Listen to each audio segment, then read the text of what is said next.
Hello everyone, welcome back to college concept simplified. मैं हूं अनुज और आज की इस वीडियो में हम समझने वाले हैं डाटाबेस आर्किटेक्चर यानी वन टायर, टू टायर और थ्री टायर आर्किटेक्चर। तो मेरी आपसे रिक्वेस्ट है कि आप चैनल को सब्सक्राइब जरूर कर लीजिए और लाइक बटन को प्रेस कर दीजिए। अगर आप डीबीएमएस एग्जाम, इंटरव्यू या रियल वर्ल्ड एप्लीकेशन समझना चाहते हो तो ये वीडियो एंड तक जरूर देखिए। Let's start. सबसे पहले हम समझते हैं कि डाटाबेस आर्किटेक्चर होता क्या है। ओके, तो व्हाट इज डाटाबेस आर्किटेक्चर? तो डाटाबेस आर्किटेक्चर डिफाइन करता है डाटाबेस सिस्टम कैसे डिजाइन होता है। ओके, उसकी डिजाइन के बारे में।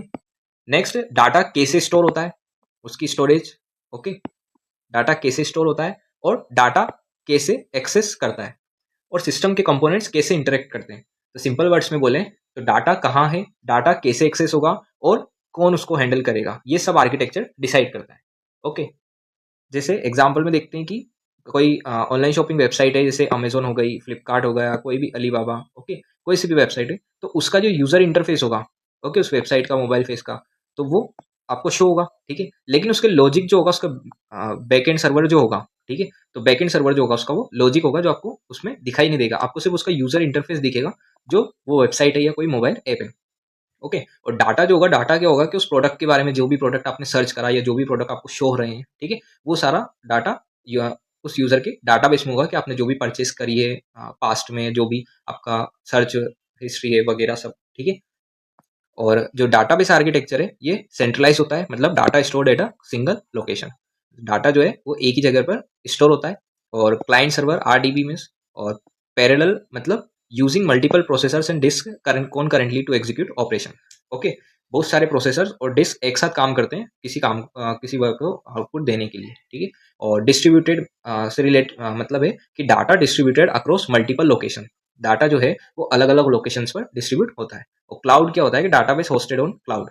ओके, कि मतलब कहाँ पर डाटा स्टोर होगा, मतलब जैसे हमारा गूगल का जो डाटा है, हम कुछ भी जीमेल वगैरह जो भी हमारा, तो हमारा गूगल ड्राइव में स्टोर हो जाता है। व्हाट्सअप का बैकअप है, किसी भी चीज़ का बैकअप है, फोटोज वीडियोस, तो वो क्या है, एक क्लाउड सर्विस है। ओके, नेक्स्ट हम देखते हैं why database architecture is important. Okay, तो डाटाबेस आर्किटेक्चर इंपॉर्टेंट क्यों है? क्योंकि ये प्रोवाइड करता है clear separation of concerns. Okay, और परफॉर्मेंस को बढ़ाता है, एनहेंसेस परफॉर्मेंस, और डाटा सिक्योरिटी को इम्प्रूव करता है, और सिस्टम को स्केलेबल बनाता है और मेंटेनेबल मतलब इजी कर देता है, मतलब उसका जो मेंटेनेंस है वो इजी कर देता है, और मल्टीपल यूजर्स को हैंडल करता है, helps multiple users access data efficiently. Okay, तो इसलिए रियल वर्ल्ड एप्लीकेशंस में आर्किटेक्चर का रोल बहुत इंपॉर्टेंट होता है। ओके, नेक्स्ट हम देखते हैं टाइप्स ऑफ डीबीएमएस आर्किटेक्चर। तो मेनली थ्री टाइप्स होते हैं डीबीएमएस आर्किटेक्चर के, जो वन टायर आर्किटेक्चर, एक टू टायर आर्किटेक्चर और नेक्स्ट थ्री टायर आर्किटेक्चर। तो चलिए एक एक करके समझते हैं। सबसे पहले देखते हैं हम वन टायर आर्किटेक्चर या सिंगल टायर आर्किटेक्चर। तो इस आर्किटेक्चर में क्या होता है कि एप्लीकेशन और डाटाबेस दोनों सेम सिस्टम पर होते हैं। Okay, database and application reside on the same system, और ये यूज होता है mainly for learning and development. ठीक है, मतलब यूजर, एप्लीकेशन और डाटाबेस सब एक ही जगह होता है। ओके, जैसे इसके example M S Access, SQLite. ठीक है, और इसके एडवांटेजेस क्या है कि इसकी डिजाइन जो है वो सिंपल होती है और लो कॉस्ट होता है। और इसके डिसएडवांटेजेस, पुअर सिक्योरिटी और not suitable for large systems. Okay, ये मोस्टली स्टूडेंट्स और बिगिनर्स के लिए यूज होता है। ओके, नेक्स्ट हम देखते हैं टू टायर आर्किटेक्चर के बारे में। तो इसका जो स्ट्रक्चर होता है, जो टू टायर आर्किटेक्चर में दो कंपोनेंट्स होते हैं। सबसे पहला क्लाइंट और सर्वर। तो क्लाइंट स्ट्रक्चर में क्या होता है कि application plus UI, application plus user interface. और सर्वर में क्या होता है कि डाटाबेस का सर्वर। तो क्लाइंट डायरेक्टली डाटाबेस सर्वर से कम्युनिकेट करता है यूजिंग एसक्यूएल क्वेरीज। ओके, और इसके examples desktop applications with my SQL, मतलब डेस्कटॉप एप्लीकेशंस वगैरह जो होती है, और माई एसक्यूएल डाटाबेस। ओके, तो ये टू टायर आर्किटेक्चर में आता है। और इसके एडवांटेजेस क्या है कि ये वन टायर से फास्ट होता है, सिंगल टायर से फास्ट होता है, और इजी टू एक्सेस और लो कॉस्ट होता है, और स्केलेबल होता है। ओके, मतलब स्मॉल स्केल के लिए स्केलेबल होता है। और इसकी जो डिसएडवांटेज है टू टायर आर्किटेक्चर की, वो ये है कि इसमें सिक्योरिटी कम होती है। ठीक है, और मल्टीपल यूजर्स के लिए सूटेबल नहीं है, मतलब ये सिंगल यूजर्स के लिए सही रहता है, बट मल्टीपल यूजर्स के लिए सूटेबल नहीं है। और इसका जो मेंटेनेंस है वो डिफिकल्ट है, मतलब थोड़ा परेशानी आती है उसमें। और क्लाइंट और डाटाबेस टाइटली कपल्ड होता है। ओके, अब नेक्स्ट हम देखते हैं सबसे most important three tier architecture. Okay, ये रियल वर्ल्ड में सबसे ज्यादा यूज होने वाला आर्किटेक्चर है, और इसमें थ्री लेयर्स होती है। कौन कौन सी? प्रेजेंटेशन लेयर, एप्लीकेशन लेयर और डाटा लेयर। तो प्रेजेंटेशन लेयर में क्या होता है कि यूजर का इंटरफेस होता है, एक्सेप्ट यूजर इनपुट और डिस्प्लेस आउटपुट। तो प्रेजेंटेशन लेयर में क्या होता है कि यूजर इंटरफेस जो होता है वो यूजर का इनपुट लेता है और आउटपुट डिस्प्ले करता है, मतलब शो करता है। इसके एग्जांपल जैसे वेब ब्राउजर, मोबाइल एप्स, आपने जैसे वेब ब्राउजर कुछ भी अपने क्रोम पे कुछ भी सर्च करा तो उसका जो आउटपुट आया वो प्रेजेंटेशन लेयर है। ओके, नेक्स्ट आती है एप्लीकेशन या लॉजिक लेयर। तो यूजर रिक्वेस्ट प्रोसेस करता है, ठीक है, प्रोसेसेस यूजर रिक्वेस्ट, और फिर उसके बाद अप्लाइज बिजनेस लॉजिक। ओके, और user communicate between user interface and database. तो यूजर इंटरफेस और डाटाबेस के बीच ब्रिज का काम करता है कौन? एप्लीकेशन लेयर या लॉजिक लेयर।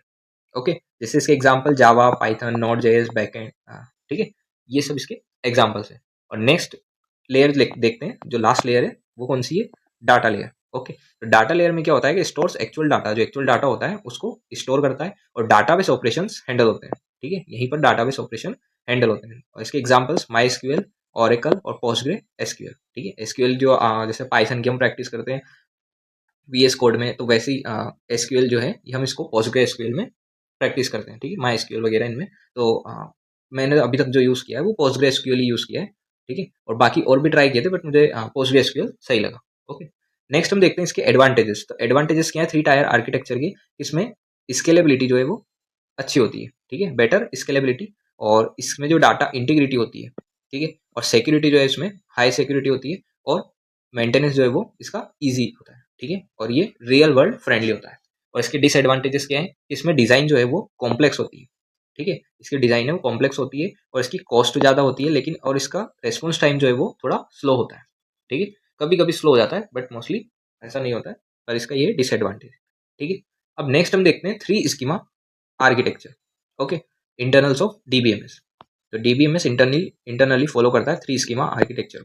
ओके, तो थ्री स्कीमा आर्किटेक्चर में इंटरनली जो फॉलो करता है DBMS internally three schema architecture को, तो उसमें सबसे पहला लेवल कौन सा आता है? External level. तो इसमें क्या होता है कि यूजर स्पेसिफिक व्यू होता है और यूजर सिर्फ रिक्वायर्ड डाटा देखता है, ठीक है, जो रिक्वायर्ड जितने उसको जरूरत है डाटा को वही उसको दिखता है।